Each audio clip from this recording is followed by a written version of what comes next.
और वहाँ पर थोड़ी सी लुब्रिकेशन दे देता है, इसलिए आपके घुटनों का दर्द कुछ कम हो जाएगा। दूसरा, जो मांसपेशियाँ हमारे घुटने मुड़ते नहीं, सख्त हो गए, हम कभी बैठे नहीं, योगासन नहीं किया, व्यायाम नहीं किया, वो थोड़ा सा मालिश करने से, तेल की और धूप की सिकाई करने से सॉफ्ट हो जाते हैं, उसके अंदर में सॉफ्टनेस आ जाती है, थोड़ा बहुत मुड़ने लग जाएंगे थोड़ी थोड़ी। इसलिए आपको पहले ये काम करना है। जब आप धूप की सिकाई कर लें करीब 15-20 मिनट, आधा घंटा, फिर उसके बाद में मिट्टी गर्म हो रही है, वो गर्म मिट्टी कपड़े के ऊपर रख करके, जिनके पास पट्टियाँ लेकर आए हैं जो लोग अपनी, वो पट्टियाँ लेकर के उसके ऊपर गर्म मिट्टी रख के चारों ओर मिट्टी अपने घुटने के लपेट लेंगे। उससे क्या होगा, उससे भी मिट्टी के अंदर एक शक्ति है। मिट्टी के अंदर क्या शक्ति है कि हर बीज को पनप पाने की, उसके अंदर पनप के वो फलीभूत हो जाता है। ऐसे ही हमारे शरीर के अंदर में मिट्टी का तत्व है। हमारे मिट्टी का तत्व अंदर भी जाना चाहिए। वो मिट्टी का तत्व हमारा फलों सब्जियों के माध्यम से जाता है, हमें मिलता है। और बाहर से भी शरीर मिट्टी के संपर्क में रहना चाहिए। ब्रह्मांड के अंदर में जलचर जीव है, थलचर जीव है और नभचर जीव है।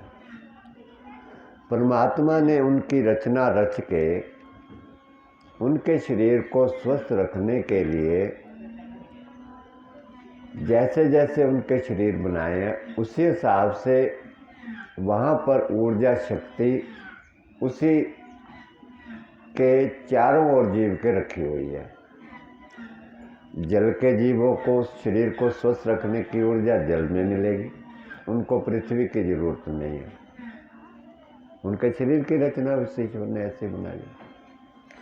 और जो नभचर जीव बनाए हैं, वो नभ के अंदर में उड़ते फिरते हैं और उनको शक्ति वहीं से मिल जाती है और भोजन भी उनका वहीं से मिल जाता है और वो वहाँ स्वस्थ रहते हैं। हम आते हैं थलचर जीवों में, इसलिए हमारे को एनर्जी पृथ्वी से मिलती है, सूरज से, हवा से, पानी से, मिट्टी से, इस थल से मिलती है। इसलिए हमें थल के संपर्क में रहना है। मनुष्य को छोड़ करके बाकी जितने थलचर जीव हैं वो सारे मिट्टी के संपर्क में रहते हैं, हर वक्त मिट्टी में रहते हैं। जूते में जो पाँव में जूता नहीं पहनते, मिट्टी पर लेटते हैं, मिट्टी पर सोते हैं और यहाँ तक के सिर के ऊपर भी मिट्टी मलते हैं और मिट्टी के अंदर में लोटन भी करते हैं, खूब लोटन मिट्टी के ऊपर करते हैं। क्यों? क्योंकि वो थलचर जीव है और मिट्टी से उनको सुकून मिलता है, ऊर्जा मिलती है, शक्ति मिलती है। इसलिए वो मिट्टी अपने माथे पे लगाते हैं, मिट्टी पे सो जाते हैं, मिट्टी पे से ही उनको आराम मिलता है। और गधा और घोड़ा दो जानवर ऐसे हैं, जब वो अपनी कमर के पीठ के ऊपर भार ढोते हैं हमारा और कमर उनकी थक जाती है और जब उनको उनका मालिक खुला छोड़ देता है तो वो मिट्टी में जा कर के पाँव ऊपर करके पीठ के बल ऐसे ऐसे लोटन करता है, ऐसे लोटन करता है पीठ के बल। उससे उनके कमर के अंदर की जो थकान होती है, वो मिट्टी के अंदर जो मैग्नेटिक शक्ति है ईश्वरी, वो उनके थकान को अपने अंदर अब्जॉर्व कर लेती है, उनके अंदर ऊर्जा भर देती है, शक्ति भर देती है। उससे उनकी थकान दूर हो जाती है, कमर का दर्द भी ठीक हो जाता है और वो पुनः दोबारा फिर दूसरे दिन भार ढोने के योग्य हो जाते हैं, फिर शक्ति नहीं आ जाती है और वो अपने आप को स्वस्थ बना के रखते हैं अपना। देखो कितनी समझदार हैं वो लोग, कितने समझ। जिनको हम गधे को हम लोग बिल्कुल मंद बुद्धि मानते हैं, लेकिन उनके अंदर में भी इतनी बुद्धि है कि वो अपने शरीर को हष्ट पुष्ट और स्वस्थ रखें, इतनी बुद्धि उनके अंदर में भी है। और हम, कितनी बुद्धि हमारे अंदर, हवाई जहाज़ बना लिए, कारें बढ़िया बना ली, मोबाइल बना लिए, कंप्यूटर बना लिए, लेकिन मशीनें बना ली, दवाइयाँ बना ली, फिर भी हमारा बीमार के बीमार, फिर भी बीमार के बीमार हम। और तो और हम एक बीमारी आने पर उसका इलाज तो नहीं होता, 10 बीमारियां और बना लेते हैं, उल्टा इसके विपरीत। ये हमारी हालत है आज की। इसलिए हमें स्वस्थ रहना सीखना है। दवाइयों का उत्पादन बढ़ाने से, बढ़िया बढ़िया दवाइयाँ, वैक्सीन आ गई, ये आ गई, इसको बढ़ाने से स्वस्थ नहीं होने वाले, उतनी बीमारी और बढ़ जाएंगी। आज तक नहीं हुए तो अब कैसे हो जाएंगे। अस्पताल बढ़ाने से स्वस्थ नहीं होने वाले। ठीक है, थोड़ा बहुत रिलीफ मिलता है, दबी रहती है बीमारी। अब आपको शुगर भी 600 हो गई, आप मूर्छित होकर गिर गए, चलो दवाई खा ली एकदम, तो आपको होश आ गया, तो थोड़ा रिलीफ मिल गया, ये तो बात है। लेकिन स्वस्थ, प्राकृतिक स्वस्थ तो नहीं हुए। उसी दवाई को फिर बार बार को सारा जीवन खाते रहो, सारा जीवन खाते रहो, खाते खाते अपनी किडनी और ख़राब कर लो। और भाई ये काहे का इलाज है, ये काहे का इलाज है। इसलिए आपको जो ये बताया जाता है, प्रकृति का विज्ञान सिखाया जाता है, ये दिव्य विज्ञान, साइंस जो सिखाया, ये बहुत श्रेष्ठ, बहुत ऊंचा विज्ञान है, बहुत ऊंचा विज्ञान है। हर एक व्यक्ति प्रोग्रेस करने की कोशिश करता है, मैं ऊपर उठूं, ऊपर उठूं। इसलिए आप इस विज्ञान को पा करके अपने जीवन को खुशहाल बनाओ, फिर आप ऊपर उठोगे। अगर आप इस बनावटी और भौतिक जगत में फंसे रहोगे, फंसे हुए ही हो, तो आप और विनाश होगे। प्रकृति से दूर जाके, उसके विरोध में जा कर के आप कभी खुशहाल नहीं हो सकते। आज तक नहीं हो तो अब क्या हो जाओगे। 20-20 साल, 30-30 साल से आपकी शुगर नहीं ठीक हुई, 10-10, 20-20 साल से एलर्जी है लोगों को, अस्थमा तो कभी ठीक हुआ ही नहीं किसी का आज तक, तो कैसे ठीक हो जाओगे आप। हमारा ये सारा पर्पज है कोई बनाने का, ऐसे नहीं हम भी कर रहे, देख रहे हैं हम कि विनाश की ओर जा रहे हैं बुरी तरह से।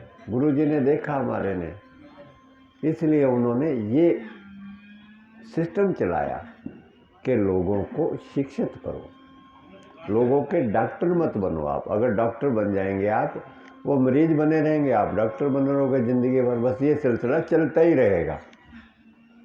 इसलिए लोगों के डॉक्टर नहीं, शिक्षक बनो, उनको सिखा दो स्वस्थ रहना। आप स्वस्थ रहना सीख गए तो हमेशा के लिए स्वस्थ हो गए। भिखारी भीख मांगता है, रोटी दे दो, पेट में ऐसा ऐसा करता है, हमारे को दया आ जाती है, हम उसको 5 रुपये 10 रुपये दे देते हैं, वो रोटी खा लेता है 1 टाइम 2 टाइम, खाने के बाद फिर भीख मांगता है, फिर दे दो, वो सारी उम्र भीख मांगता रहता है। जो उनको दे देते हैं, कुछ उपकार तो करते हैं, चलो 1 टाइम का खाना मिल गया, दे दिया, किसी ने 2 टाइम का दे दिया, मगर उसको भिखारी का भिखारी रहता सारी ज़िंदगी भर। अगर कोई व्यक्ति उसको धन कमाना सिखा दे, उसको कोई रोज़गार सिखा दे करना, उसको कोई ट्रेनिंग दे के कोई रोज़गार दे दे जहाँ से वो धन कमा ले, पैसा ना दे भले उसको 1 रुपया, और वो धन कमाने लग जाए मेहनत करके, तो उसको भीख मांगने की हमेशा के लिए छूट जाएगा। अब वो भिखारी नहीं रहेगा, अब वो धन कमा रहा है और कमा के अपना गुजारा चला रहा, उसमें से भी कुछ भला काम करेगा, वो भी देने वाला बन जाएगा। तो सबसे बड़ा उपकार किसका हुआ? जिसने उसको धन कमाना सिखा दिया, भीख मांगनी छुड़वा दी। जिसने थोड़ा बहुत दान दिया, वो भी उपकार किया। हम ये नहीं कहते उसने नहीं किया, चलो 1 टाइम तो भोजन मिल गया, लेकिन भीख मांगने की आदत तो नहीं छूटी, रहा तो भिखारी का भिखारी नहीं।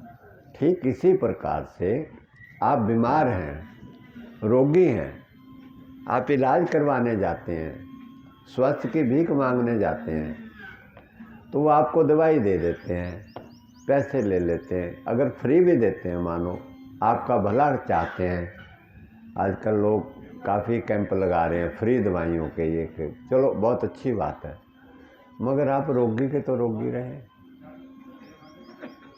रहे तो रोगी के रोगी, मरीज के मरीज ही रहे सारी ज़िंदगी भर, स्वस्थ तो हुए नहीं है। अगर आपको कोई स्वस्थ रहना सिखा दे, स्वस्थ कमाना सिखा दे और स्वस्थ कमाना सीख लो, तो आपकी जो भीख मांगने की आदत है, मेरी शुगर का कोई इलाज कर दे, मेरे घुटनों का इलाज कर दे, वो छूट जाए और आप इतने शक्तिशाली बन जाओ कि दूसरों को सेवा करने के योग्य बन जाओ। वो जीवन ज़्यादा अच्छा है, उनका उपकार ज़्यादा है कि नहीं है, खुद सोचो जरा। इसलिए हम आपको ट्रेनिंग देते हैं स्वस्थ रहने की, स्वस्थ रहना, स्वस्थ कमाना सिखाते हैं, कैसे स्वस्थ कमाना है, और आप उसको मन से पूरा लगन से मेहनत से सीख लेंगे, आप हमेशा के लिए रोगी नहीं रहेंगे, स्वस्थ हो जाएंगे, पूरा जीवन के लिए स्वस्थ हो जाएंगे। ये है संतों महापुरुष, और लेते भी फिर कुछ नहीं आपसे, या तो ये कहें जी आप कुछ पैसा दो, कुछ डिमांड नहीं किसी से भी। ये संतों का उपकार होता है, महान पुरुषों का उपकार होता है। इसलिए तो हमारे गुरु जी ने ये जो उपकार हमारे ऊपर किया है, ये हमने उनकी सेवा जीवन, उन्होंने हमें सेवा करने के योग्य बनाया। भिखारियों से हमें छुड़वा दी भीख मांगनी, कभी कहीं अस्पताल जाते थे, कभी कहीं जाते थे, किसी के आगे हाथ जोड़ते थे, पैसा भी देते थे और फिर भी ठीक नहीं होते थे। अब उन्होंने हमें भिखारी नहीं बनने दिया, स्वस्थ कमाना सिखा दिया। अब हम स्वस्थ कमा करके बांटना भी दे दिया, बांटने भी हैं, तो हमारे को कितना ऊपर उठा दिया उन्होंने। इसलिए आपने भी सबने अब सीख करके स्वस्थ बांटो, पूरी दुनिया को बांटो, सारी दुनिया को पता चले हमारे भारत में ऐसे महान संत हुए हैं जिन्होंने इतना बड़ा उपकार कर दिया कि सबको स्वस्थ कमा करके मालो माल अमीर कर दिया सबको। जहाँ हम भिखारियों की तरह भटकते फिरते थे, मेरे घुटने कोई ठीक कर ले, 5 लाख दे के घुटने बदली करवाते हैं, 10 लाख दे के फिर भी भिखारी के भिखारी।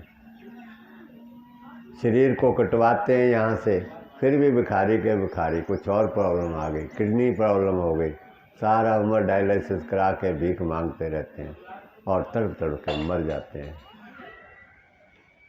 वहाँ पर हम सारी दुनिया की सेवा करने के योग्य बन जाएं, और कितनी बड़ी बात है। इसलिए आप आज आए हो तो सीखो। अब जितने जितने के घुटनों के दर्द हैं, वो तेल सबको प्रोवाइड किया जाएगा। वो तेल की घुटनों पे मालिश करके धूप की सिकाई करें, ठीक है। फिर उसके बाद मिट्टी गर्म हो रही है, मिट्टी लगाएंगे, कैसे लगानी है वो आपको बता देंगे सब लोग। फिर उसके बाद जिन लोगों की आंखें कमज़ोर हैं, घुटने तो ठीक हैं, क्योंकि बांट लें, सब लोग एक ही टाइम करेंगे तो मुश्किल होगा, सबको इतनी मिट्टी लगानी भी मुश्किल है। कुछ को कल लगा देंगे, कुछ को आज लगा देते हैं। बाकी लोग पीपल का पत्ता लेके सूर्य की रोशनी को देखेंगे आँखों, पीपल के पत्ते में से थोड़ी आँखों का व्यायाम कर लेंगे। जिनको कमर का दर्द है, सीवियर प्रॉब्लम है, वो कमर पे मिट्टी लगवा लेंगे, कमर के ऊपर। और जिनको कोई और गर्दन का दर्द है, यहाँ दर्द है, सर्वाइकल है, वो हाथ खड़ा करेंगे, उनके हम व्यायाम करवाते हैं। जिनको सर्वाइकल है, सर्वाइकल किसको है, 5 व्यक्तियों, 2 3 4 5 व्यक्ति, वो सर्वाइकल वाले अलग आ जाएंगे, उनका व्यायाम अलग से करवाते हैं हम, ठीक है। तो ऐसे करके सबको जो जो आपकी तकलीफ़ है उसका उपचार करवाएंगे, और वो आपने करना है। और फिर 2 दिन 3 दिन में आपको खुद एहसास हो जाएगा कि आपकी प्रॉब्लमें कम होनी शुरू हो गई है, चाहे थोड़ी कम होगी, और दवाइयाँ छूट गई सारी। जिनकी शुगर है वो शुगर की दवाई ना खाएं। अभी ब्लड प्रेशर है तो ब्लड प्रेशर ठीक हो जाएगा, हार्ट प्रॉब्लम वो ठीक हो जाएगी, घुटने के दर्द ठीक हो जाएंगे, गैस एसिडिटी ठीक हो जाएंगे, सारी प्रॉब्लम आपकी ठीक होने लगे। पेट किसी का साफ ना होता हो रोज़, वो हाथ खड़ा करें। 3-4 व्यक्ति पेट साफ नहीं होता अभी भी, तो आपको 3 तरीके मैंने बताए थे पेट साफ करने के। या तो आप अनीमा लेके पेट साफ करें, ठीक है, बाथरूम में अनीमा होगा पड़ा हुआ, और या फिर अमलतास का काढ़ा लें, या फिर 2 नंबर काढ़ा हमारे पास है, उसको लेके पेट को साफ करें। ये पेट साफ करना होना बहुत ज़रूरी है। अगर जिनको पुरानी कब्ज है बहुत नहीं हो रहा, तो वो मेरे से अलग से मिल लें, फिर मैं उनका देखता हूँ, उनका उपचार अलग से बताते हैं क्या करना है, ठीक है। फिलहाल जो है आप मालिश कर लीजिए। जिनको घुटने के दर्द है, तेल की मालिश, विजय जी कौन दिलवाएगा तेल इनको? तिल का तेल कौन लेकर आएगा? 2-3 बोतलों में डाल के